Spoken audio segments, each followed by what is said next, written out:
श्री स्वामी समर्थ. शुभ सकाळ. मी बनवत आहे सकाळी नाश्त्यासाठी उपीट.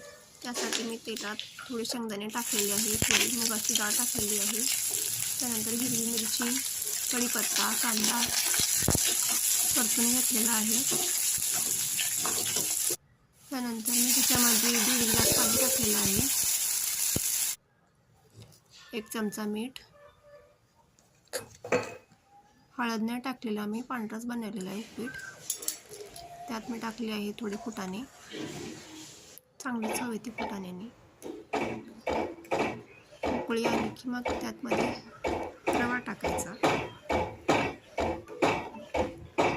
हळूहळू असा रवा मध्ये टाकून फिरवून घ्यायचा.